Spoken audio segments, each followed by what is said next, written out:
इस कहानी की शुरुआत में अमन और रिया के घर पर हीर और राज। हीर रिया की दोस्त थी और उसके साथ उसका हस्बैंड राज भी उसके घर पर 2 दिन रुकने के लिए आए थे। अमन और रिया रहन सहन में एकदम सिंपल और सादे थे और एकदम अपने कल्चर से जुड़े हुए थे, बल्कि राज और हीर एकदम बोल्ड और एकदम गुड लुकिंग और एकदम पार्टी में एंजॉयमेंट करने वाले थे। दोनों फ्रेंड एक दूसरे के साथ दारू की पार्टी करती है और एंजॉयमेंट करती है।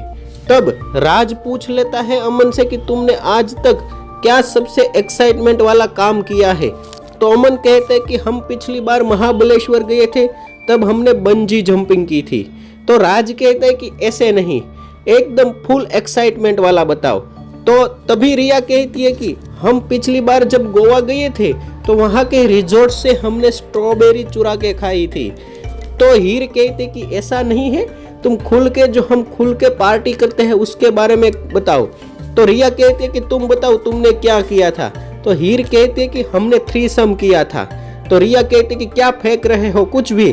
तो हीर कहती कि सच में हमने थ्रीसम किया था। तो अमन पूछता है कि थ्रीसम आपने किसके साथ किया था, गर्ल्स या बॉयज के साथ। तो हीर कहती है कि दोनों के साथ, हमने दोनों के साथ फुल एंजॉयमेंट की थी।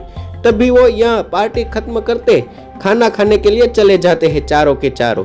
तो रिया कहती है कि अब हम अपने अपने कमरे में सो जाते हैं।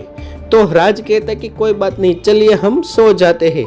जब दूसरी सुबह होती है और रिया और राज एक दूसरे को काम में मदद कर रहे होते हैं, तब राज उसके ऊपर फ्लर्ट करता है और राज कहता है कि तुम तो कितनी क्यूट हो, एकदम सिंपल सी और एकदम मजेदार। तब राज हीर के पास जाता है और कहता है कि रिया कितनी क्यूट है। तो हीर कहते कि क्या तुमको इसके साथ सेक्स करना है। तो राज कहते कि यार कुछ करो ना, मुझे उसके साथ सेक्स करना है, क्योंकि हीर एकदम बोल्ड टाइप थी और न्यू जनरेशन वाली थी, तो इसके लिए उसको कोई उसमें प्रॉब्लम नहीं था। तो हीर कहते कि चलो मैं कुछ करती हूँ, क्योंकि अब आज हम वाइफ स्वैपिंग करेंगे, क्योंकि मैं अमन के साथ और रिया तुम्हारे साथ ऐसा कुछ हम प्लानिंग बनाते हैं। तो दूसरी सुबह हीर रिया के पास जाती है और कहती है कि कैसी रही तुम्हारी रात, रात में कुछ हुआ कि नहीं, तुमने अमन के साथ कुछ किया कि नहीं। तो रिया कहती है कि नहीं यार, हम तो सो गए थे, बहुत ही थके हुए थे। तो हीर कहती थी कि तुमको मेरी आवाज़ तो तुम्हारे कमरे में नहीं आती थी ना। तो रिया कहने लगी कि हमारे घर की दीवारें इतनी भी पतली नहीं है कि तुम्हारी आवाज़ हमारे तक पहुंच सके। तो हीर कहने लगी कि क्योंकि मैं तो बहुत ही शाउटिंग कर रही थी, इसलिए मैं पूछ रही हूँ। तो रिया कहते कि नहीं, ऐसा कुछ भी नहीं है। तभी हीर पूछ लेती है कि तुम्हारी सेक्स लाइफ कैसी है। तो रिया कहने लगी कि अच्छी है, वेल है।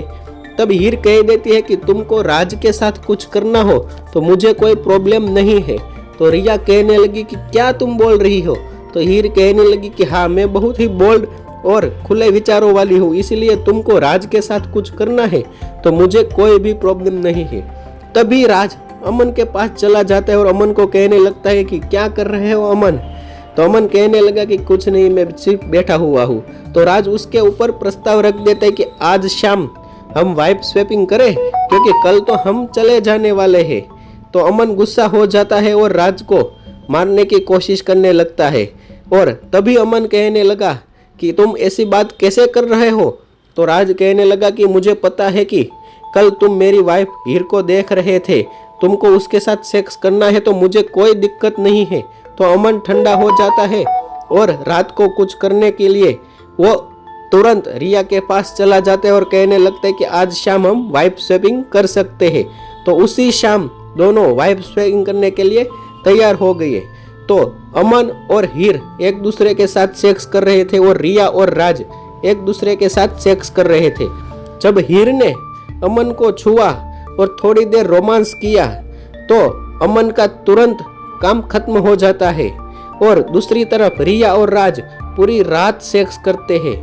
उसको तो क्योंकि राज तो बहुत ही एक्साइटमेंट वाला था लड़का, तो उसने पूरी रात रिया को खुश किया, पर अमन उसका तो खड़ा नहीं होता था, इसीलिए थोड़ी देर में ही अमन का काम तमाम हो गया और अमन पूरी रात अब उसकी बीवी जो कर रही थी वो देखता रहा। अब ये क्या था, उसके बाद दोनों पति पत्नी के रिश्तों में खटास आ गई और वो हमेशा हमेशा के लिए डाइवोर्स हो गए।